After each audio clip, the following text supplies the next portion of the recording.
Buenas tardes, estudiantes de grado noveno. El día de hoy los quiero saludar, esperando que se encuentren todos muy bien junto a sus familias y que pues esta experiencia sea una experiencia transitoria y nos podamos volver a reencontrar en la institución para darle continuidad al año académico. El día de hoy se pretende iniciar con las temáticas del segundo periodo. Entonces, para nosotros y lo que nos compete es el origen de la vida. Todos nos hemos preguntado acerca del origen de la vida. Quiero en este momento hacer una aclaración específica y espero que todos la tengamos en cuenta. La idea de la clase o la idea de la temática de este segundo periodo no es violentar de pronto algunas de las creencias que tienen ustedes o quizás de pronto violentar los principios con los que vienen educados desde sus casas. Los invito a que tengamos conocimiento acerca de teorías que han existido para darle una razón y una respuesta al origen de la vida y pues que cada uno se quede con la teoría que más le convenga sin decir que quiero cambiar el pensamiento que ustedes tienen, que quiero cambiar todo lo que ustedes ya conocen y con los aprendizajes que vienen de casa. Las dos preguntas que surgen alrededor del origen de la vida son las siguientes. ¿Cómo y cuándo se originó la vida? ¿Cierto? Es una pregunta que por muchos años, por muchos momentos hemos tratado de darle respuesta. Y la segunda sería, ¿cuál fue el origen de los primeros seres vivos? ¿Cuáles son los primeros seres vivos? Creo que nosotros ya en alguna actividad, y ustedes lo habían hecho muy juiciosamente, habíamos intentado pensar en la respuesta a estas dos preguntas. Pues les comunico, en este momento no hay una teoría exacta que diga que el origen de la vida viene de esa manera, pero sí existen algunas explicaciones que nos pueden abrir un poquito el panorama, ¿cierto? Para pensar o de pronto replantear algunos conocimientos o conceptos que tengamos acerca de estas preguntas. Lo que debemos tener claro en este momento es que existe una diferencia entre lo que es vivo y la vida. ¿Listo? Esa es la claridad que vamos a hacer en este momento. ¿Qué sería la vida referente a lo vivo? Entonces, lo vivo es todo lo que componga o todo lo que se componga de células.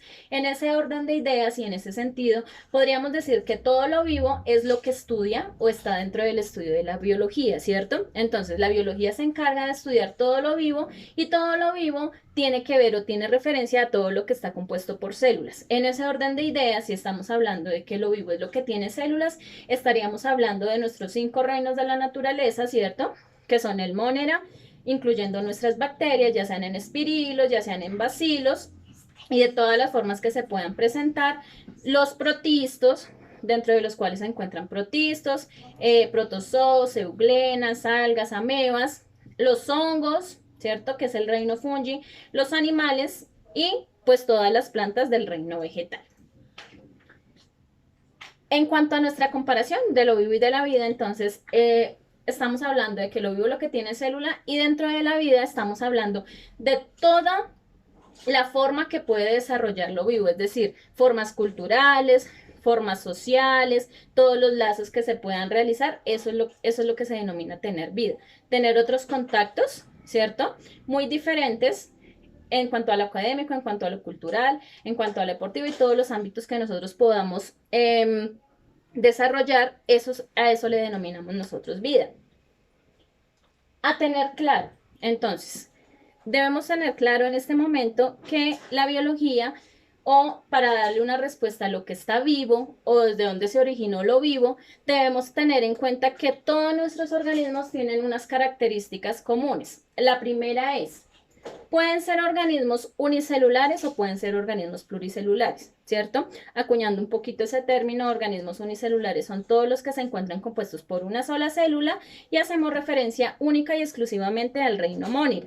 Y organismos pluricelulares los que se componen de dos o más células. Se pueden denominar pluricelulares o multicelulares.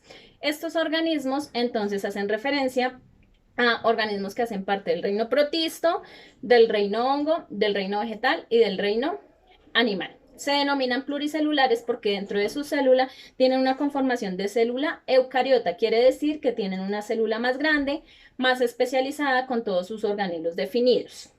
Nuestra segunda característica para referir lo vivo, es que hay algunos organismos que se pueden denominar autótrofos porque consiguen su propio alimento o se pueden denominar heterótrofos porque necesitan de otra fuente para conseguirlo, como nosotros, ¿cierto? Dentro de los autótrofos daríamos un ejemplo claro que son las plantas. Ellos por proceso de fotosíntesis de la luz solar realizan toda su ruta metabólica para conseguir a partir de la clorofila su propio alimento. Y dentro de los heterótrofos entraríamos nosotros los animales, ya que necesitamos de otras fuentes, ¿cierto?, para podernos alimentar.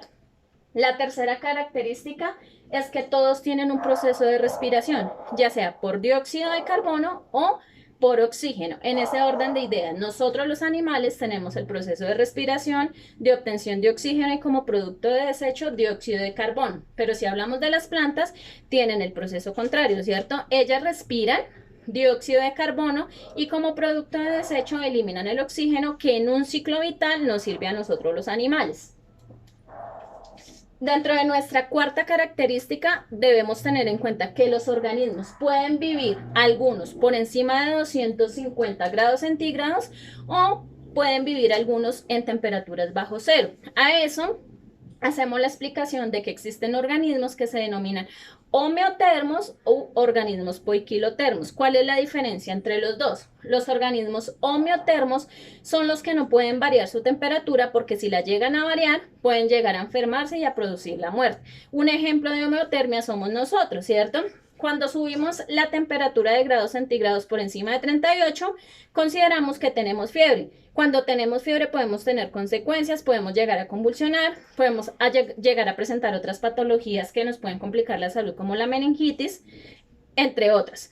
Pero por el contrario, si nos bajamos de 36 grados centígrados podemos estar en un estado de hipotermia y de la misma manera nos podemos enfermar. A eso se le denomina un organismo homeotermo, que no puede variar su temperatura porque si se eleva mucho se puede enfermar y si se baja de los conceptos normales también se puede enfermar. Los organismos poiquilotermos, por el contrario, que son la mayoría de anfibios y de reptiles, ¿cierto? Se denominan poiquilotermios porque ellos tienen la capacidad de regular su temperatura dependiendo en el ecosistema que se encuentren. Si tienen que estar a temperaturas extremas de 250 grados, lo pueden hacer, pero si tienen que estar a temperaturas extremas bajo cero, también lo pueden hacer sin tener ninguna complicación, sin llegar a enfermarse, sin llegar a morir. La siguiente característica es que algunos pueden sobrevivir con la energía lumínica y algunos necesitan enlaces químicos para poderlo hacer. Siguiente característica, todos tenemos formas de desplazamiento diferentes, pero garantizamos el proceso de desplazamiento. Lo podemos hacer por vuelo, lo podemos hacer por reptación, lo podemos hacer caminando, lo podemos hacer trepando, lo podemos hacer nadando, pero de alguna manera tenemos la capacidad del desplazamiento.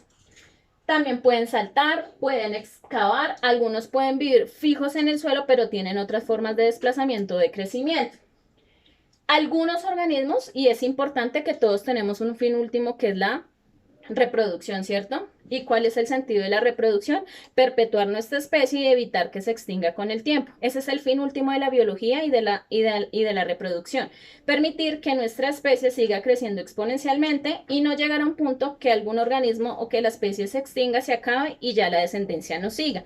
Algunos lo pueden hacer de forma sexual, ¿cierto? O de forma sexual. Cuando hablamos de forma sexual, no necesariamente hablamos del contacto, ¿cierto? O del coito, que es la unión entre pene y vagina, sino lo podemos hacer también de forma sexual.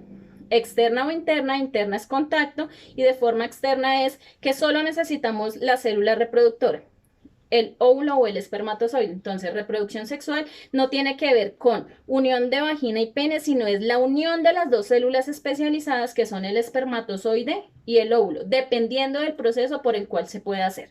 Y la reproducción asexual tiene que ver con organismos que ellos mismos se pueden reproducir sin necesidad de tener el sexo contrario. ¿Cómo es la reproducción asexual? Simplemente se producen nuevos organismos con la misma información genética del progenitor. En comparación a la reproducción sexual, nuestra descendencia saldría con el 50% de información genética de la mamá y el 50% de información genética del papá. En la reproducción asexual no, los descendientes salen con el 100% de información genética del progenitor. Bueno, entonces para intentar dar respuesta a cómo se originó la vida y cómo se originó lo vivo, lo primero que debemos pensar es en estas características comunes que tienen todos los organismos y son las que acabamos de ver. vamos a seguir dando respuesta a las inquietudes que ustedes tengan. Vamos a intentar explicar todas las teorías que han existido, que son muchas, pero pues vamos a hacer una explicación concisa, lo vamos a ir haciendo despacio, lo vamos a ir haciendo claro, para no generar confusiones y de pronto caos filosóficos de por qué sí, de por qué no, y vamos a intentar que cada uno adopte una postura de dónde se originó la vida. Lo que se intenta hacer es dar una explicación de todo lo que ha girado alrededor del origen de la vida y las explicaciones, fundamentos, estudios, análisis y resultados que han dicho que las cosas son de tal manera. Por el día de hoy, entonces, la intención era explicar cuáles son las características comunes que tenemos los organismos, ¿cierto? Para ser vivos, la diferencia entre lo vivo y la vida, y a partir de esto abrir un gran panorama y empezar a hablar de nuestras teorías, que lo haremos en las siguientes semanas. Si de pronto tienen alguna duda, si de pronto tienen problemas con la explicación, nos podemos encontrar más directamente en el enlace de Meet, ¿cierto? Que se encuentra en la página de Facebook o en la página de la institución. Siento que puede ser una forma difícil de dar nuestras clases, siento que de pronto puede dificultar nuestro aprendizaje y conocimiento, pero que espero que sea una tarea de todos, que tengamos calma y que tengamos paciencia. Nosotros los maestros lo hacemos de la mejor forma y de la mejor voluntad, y espero que también comprendan que no ha sido una situación fácil para nosotros. Agradezco pues que nos hayan prestado la atención y que tengan en cuenta que en realidad los extrañamos mucho y esperamos verlos pronto. Muchísimas